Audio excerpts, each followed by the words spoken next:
Welcome to another episode of Social PR Secrets. My name is Lisa Beyer, and I will be your host. Today's guest is Ian Cleary. Ian and I talk about content and how to use content when it comes to social media. If you look in the show notes, you can find Ian's contact information. He is constantly coming out with new and improved courses. You should follow him on social for all the latest platforms, tips, tricks, and tools. Let's welcome Ian.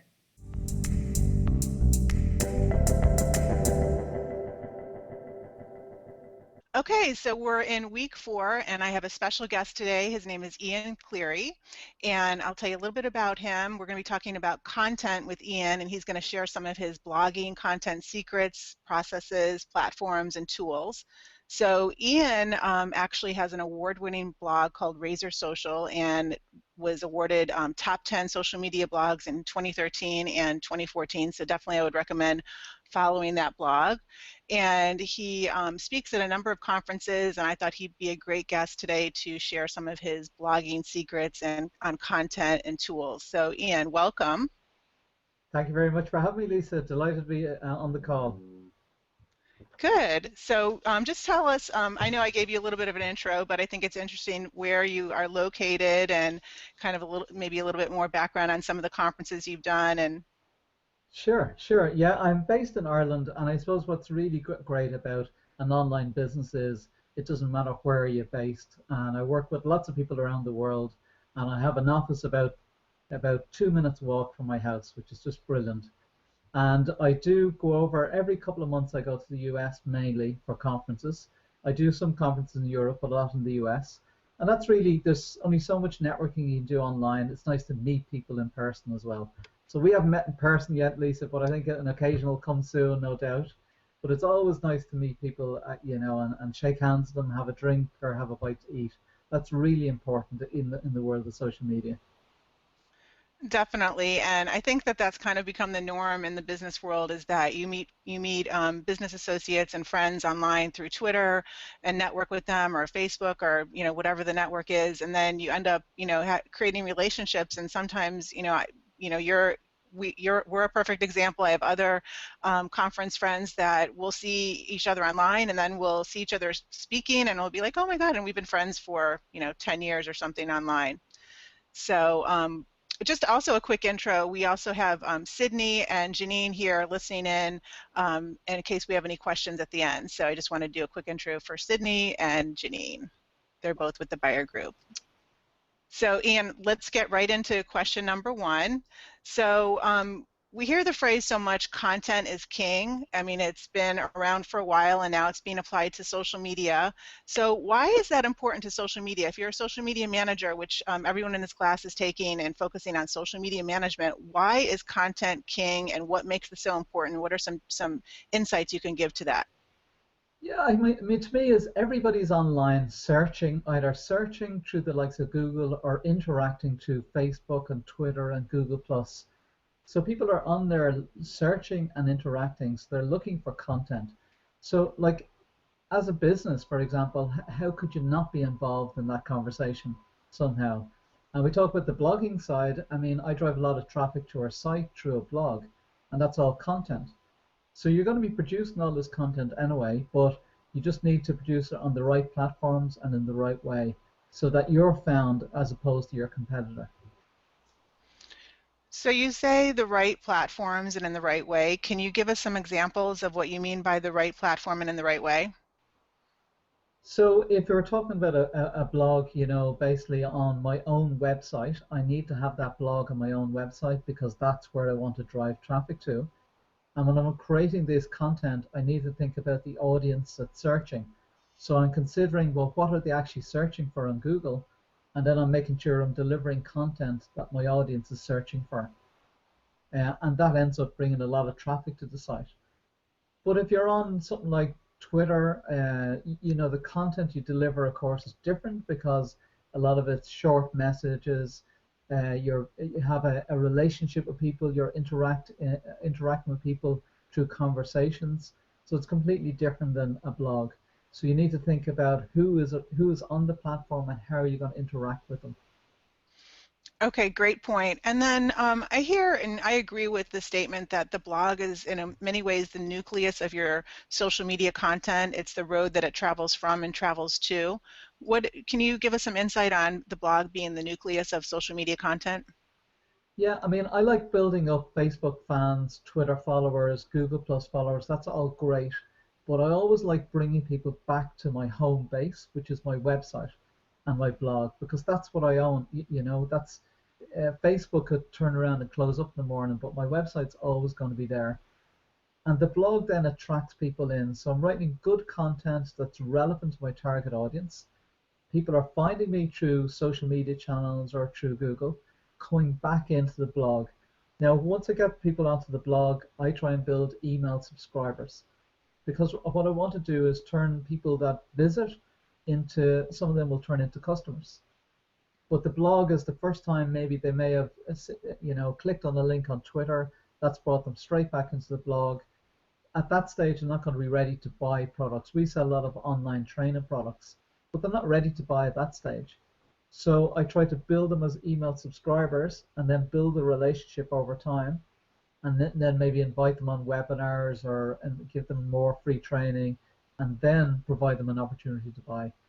So it's much easier if you're managing the audience yourself and you own the audience, then you'll always own that audience. So email subscribers is extremely important, and a blog is a great way of building those email subscribers.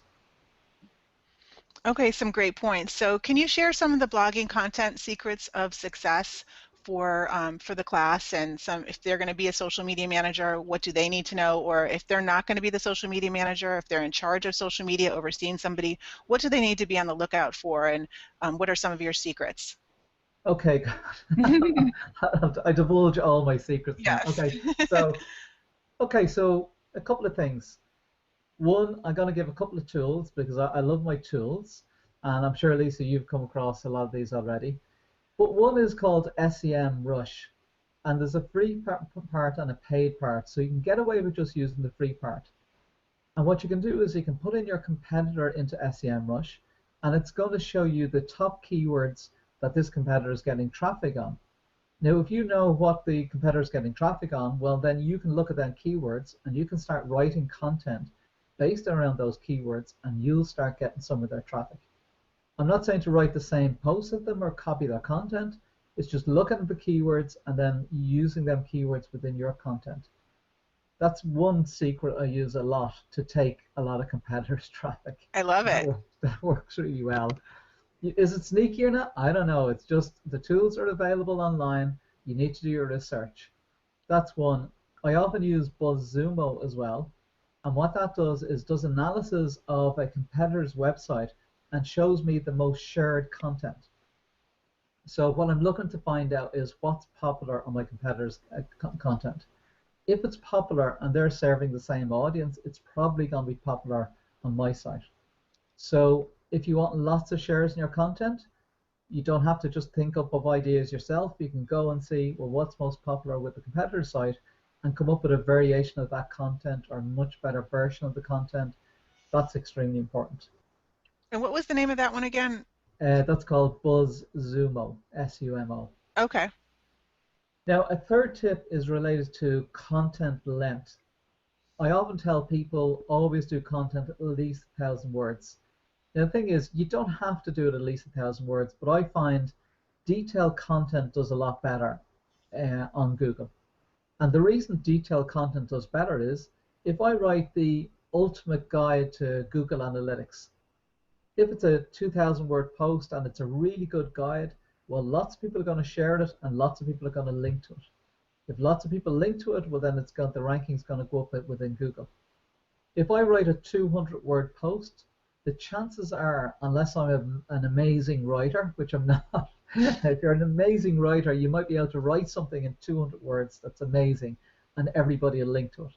But that doesn't work for me. I find I have to do detailed posts. So writing lots of 200 word posts generally doesn't get you too far. But if you write really detailed posts, generally you would do a lot better. And the most detailed posts I have on the site are the ones that get most traffic to this day still. So there are three Three secrets, I think if you looked at them three secrets on its own and looked at that from the blog point of view, it would definitely make a difference. Okay, so 1,000 word posts is basically the bottom line to that versus 200 word posts. Yeah, now I really just give the number of words just to give people a guideline. You know, maybe you do a post that's 700 words, but it's a brilliant post. That's great. You know, I've often done posts where it's 2,000 or 3,000 words, and I put so much detail and effort into it. That does really well. Do you want a couple more tips? Yeah, definitely. Or if you have tools or tips, either one. Okay, so I have another tip about doing group posts. Group posts work really well.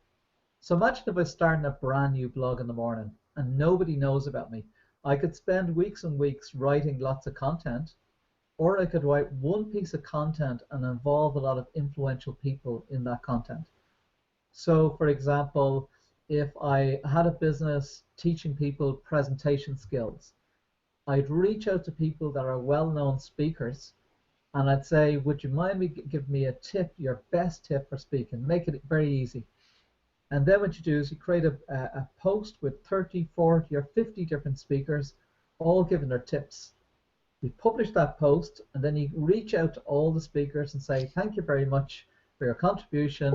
You don't even have to ask them to share it. Just say, thank you very much for your contribution. Here's the link to the post. And of course, they all know you want them to share, and they'll all share. Now, all of a sudden, your blog is known. So now you get lots of traffic, and that could be the very first post that you do.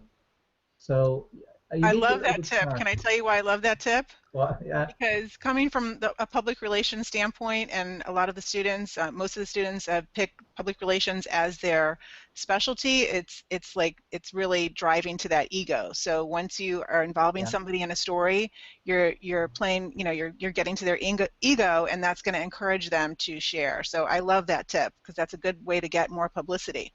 Yeah, you're right. It's an ego thing. People love being mentioned. And the thing about it is people say, well, how do I get 50 of the top speakers, for example, to give my tips? Well, you don't have to get 50. You have to get 2 or 3. And then the fourth message you send, you say, by the way, these 3 people that you know are already in this post. And then, of course, from the ego point of view, people go, I have to be in the post. Exactly. And then people feel, well, why didn't you ask me? They feel that they're being left out if they're not in the post. So it's the first couple are the hardest, and then once you get a couple of people in, then it gets easier after that. But that certainly really helps, and like you say, it's an ego thing with people. Perfect. So I have a question about social media management and productivity. So there's so many different tools to choose from. I get emails every day about this new tool and that new tool. And if you're a new social media manager and you want to really be efficient, do you have some productivity, efficiency type of tools or platforms that you recommend? Yeah, let me see. Okay, so for pure productivity, as in from social media management or just general productivity? Social media management and general. Okay, cool. Whichever. So I'll give you some of the tools I use. I still use Hootsuite. I think Hootsuite is a great tool, and I've checked out loads of them, and because it's free for the functionality I use, I generally use that. I like using Buffer app because if I'm browsing the web and I find some great content to share, I don't want to create tweets and then schedule the messages and everything. So with Buffer, within the browser, there's a little button. You click the button, and it'll automatically share that content. It'll put it into a queue and automatically share it to your audience at a time that you specified already. So it's like airplanes queuing up to take off. You know, your content is all queued up with Buffer. So you can sit down and go, well, I have 20 great articles to share. No point in sharing them all at the same time. So I buffer them all, and then Buffer will look after all the scheduling. So that certainly helps on the productivity side. Another tool I use for catching up on all the blog posts. So if you're going to be a blogger, you need to read, you know, and reading will give you lots of ideas and it'll help you build your network as you interact with other bloggers. So rather than going to each site to figure out the blogs, what you can do is put all the blog posts into Feedly. So you subscribe to the blog content, it goes into Feedly, and then you can read all your blog content from Feedly. and that just saves a lot of time. And that's Feedly. Exactly, yeah. Okay. Yeah. I use a tool for pure productivity when I'm writing called Focus App Booster. I'm pretty sure it's Focus App Booster. And what it does, it's based on the Pomodoro technique, where you allocate 20 minutes. It set a time for 20 minutes. I write for 20 minutes, then stop for a couple of minutes and set it again for 20 minutes. And I find with writing, if you don't schedule the writing, before you know it, 3 hours are gone, and so I just limit my time all the time with the writing side of things. And writing is a habit, so I write every single day, and you just get into the habit of writing. I like that one. Okay, I have a question for you. Sure. So you have over 17,000 Twitter followers, which is quite impressive. So do you have any secrets on how you built that type of following, and how long did it take, and some insights that you can share with maybe somebody that's just starting out on Twitter personally or as a brand? Well, I suppose it probably is over the last 2 years, but I don't really focus on building the followers. I do focus on connecting with people that are relevant. So if somebody follows me, I look at the profile and go, are they relevant? Is it relevant to my business, or it could be potential partnership, or somebody potential interest in my content? And I'll follow people back like that as well. But as I'm promoting content all the time, I just stick to the stuff that I know and I'm good at, all around the tools type content. So people start following me because they know they're getting relevant information related to that. I mean, I'm not into the cat pictures, or anything like that. So it's if you're specialized in a particular niche, make sure you provide really good content around that or niche, as you call it in the US. And that's your content, but I share mostly somebody else's content, other people's content, and I know you do the same, Lisa. So it's sharing a lot of other people's content and some of your own, and become known for delivering really good content, and then people will just naturally follow you. Now, I found if you want to get a good few followers quickly, a Twitter chat is really good. So that's where people come onto Twitter at a specified time talking about a specific subject. So find a Twitter chat based on what you're interested in, and just start interacting. And you will get followers and network with people. It's a great place. I just got a notification of a Buffer chat, I think it's tonight, and it's the guys in Buffer, and there'll be a couple of hundred people interacting. And it's certainly a place to get to know people. Yeah, actually one of our projects for the class is to participate in a Twitter chat. So I'll have to add is the Buffer chat a regular chat, or is it just kind of a one-off one that happens once in a while? Is it weekly? I think it's weekly now. They only really started about a month ago, so it's meant to be very active, and it's a pretty good one already. Okay, great. So one last question. My focus, my angle on social media is from a public relations aspect. So how can we use social media to get more publicity in a positive way? So do you have any last tips on any social media? I mean, the one that you gave was great about the blog posts, including groups of people that are influential. Any other tips or tools on when it comes to just maximizing the visibility part of social media for a brand? So you want to connect with journalists, is it? Yes. Yeah. Okay. Well, I mean, journalists are just people, and people are on social media channels. So identify these people. For example, on Twitter, I would reach out and find who are the journalists that are active on Twitter, and start following them, and start interacting with them. And in my head all the time with these guys is, how can I help them? That's my number one thing. Because if I can help them, they'll always want to help me back. So what I do is identify some of these people, and then I find out who these people are talking to on a regular basis. Because the people they're talking to on a regular basis are probably going to be other influential people. And I use a tool called Twitterland to find out who they're talking to. Actually, no, it's Twitonomy, Twitonomy. And that'll show me who these influential people are interacting with on a regular basis. So I can start building that list. Okay. I heard a really great tip right from Dennis Yu from Blitz Metrics. So I have to give Dennis credit for this. So okay. He's one of our speakers too. He's one of our interviews. Oh, brilliant. So you can mention that I did say it was him that gave me the tip. Okay.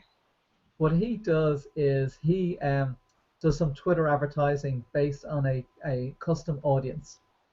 So, for example, if you want journalists to hear about you, what he does is if there's an article about him, he will write like an article about him on Wall Street Journal, and so he wants similar journalists to see that there was an article about him. So what he does is creates a custom audience in Facebook with email addresses of different journalists or different workplaces where they work, and then he targets them with that particular article. So they get to see that people are writing about him on Wall Street Journal, and that helps him get articles in other press. Brilliant. So that works really well. So ask him about that one because that's a great one he has. Yes, that's a great example. So we just have one more question from Sydney, actually. She wanted to know, how did you start your company and where did you get the idea for the name? Okay. So, and also, if you can see it in the chat, she wants to know how you make money. Yeah. Okay, perfect. Okay, yeah, exactly. Write all this content, where to get money. Okay, so I'll tell you the story was our original company was called Razor Coast, and Razor was about cutting edge technology, and I was looking for a domain name that worked, and then I lived by the beach and went Coast, put the two of them together. And a branding guy said to me one day, oh, them names are brilliant, we can do Coast up and all the sea and make that into the brand. Anyway, I was then looking at the US and starting to blog, and I didn't know where we'd end up. So I said I'd do a separate one, keep the Razor side of things, and then just tag social onto the end of it. So that's where we end up at Razor Social. So some names work and some names don't. I'm happy with the name, the way it's worked out. So I give it a thumbs up. Okay, cool. Yeah. Great. And then where do we make money? So we make money in a few different places. So we write blog content, we attract people in, we build an email subscriber database, and then we promote things like webinars. So again, the webinars are free. So we say we had a webinar a couple of weeks ago, it was a blogging webinar. So what happened is people know us, like us, trust us. They come onto the webinar, and we give more free content, and then at the end of the webinar, we sell our training course. So we sell an online training course. So we sell a range of $400 to $500 per course, and it's an online course that people can get access to. So we're doing webinars twice a month now, but my goal is to do them every single day because we sell. We sell on the webinars. People are prepared to buy at the end of a webinar. So you provide value, build a relationship, build trust, and then sell. We do have affiliate relationships with some tool providers.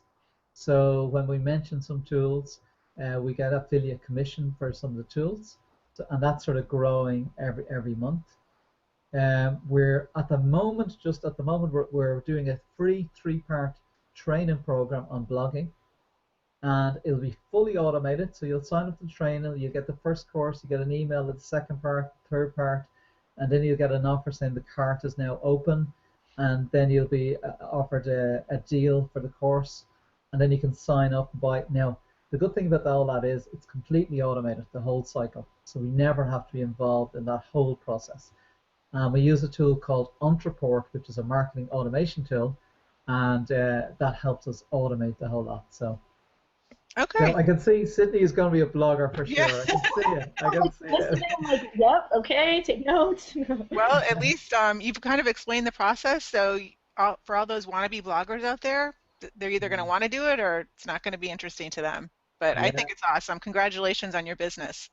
Thank you very much. I mean, there's always still plenty to do and plenty place to go. We're still growing it, but we have a process that works, and we've sort of figured it out over the last 2 years. Now, we made tons of mistakes as we got along, but there you go. That's part of entrepreneurship. Yeah, and that's part of being in social media too. Where to try to be perfect, I think that's not realistic. So just being authentic and keep trying and learn from your mistakes is part of the process. Exactly. Like, I mean, I get some people saying, "Oh, can you give us some content for an article?" And it really depends on what their email is like, what I'll answer.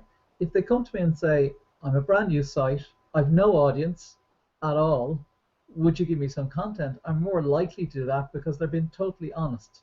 Like I said, right. Lisa, it's just being honest, and it's, treat influential people like normal people, and treat them nicely. think about how you can help other people as much as possible, and that just keeps on coming back to you. That's great advice, Ian. So we're just about out of time, and I know you're probably ready for dinner over there. But I really appreciate you being part of it and doing the guest interview for the University of Florida for the students. And is there anything else you want to add before we sign off?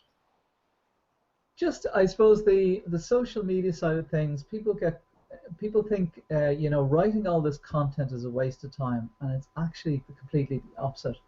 But you do need to write really good quality content and really plan things properly and look at your conversion funnel. How are you going to convert people from a reader to a buyer, and work that out? But if you do put the effort in, you'll keep on building audience all the time and build a really good business. So there's huge potential in it. Okay, perfect. Thanks, Ian. We're going to sign off now. Thanks, everybody. Have a great rest of the week, and we'll see you next week. Thank you. Thank you very much.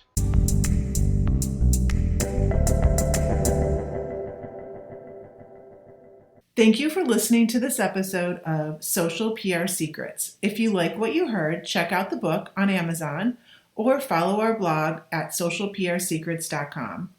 This episode was sponsored by The Buyer Group, a social PR agency striving to keep our balance in the digital world, practicing public relations, social media, and search marketing, while occasionally drinking a glass of wine or two for the best creativity and results. Thank you all for tuning in. If you would like to get a free chapter of Social PR Secrets, go to socialprsecrets.com/free.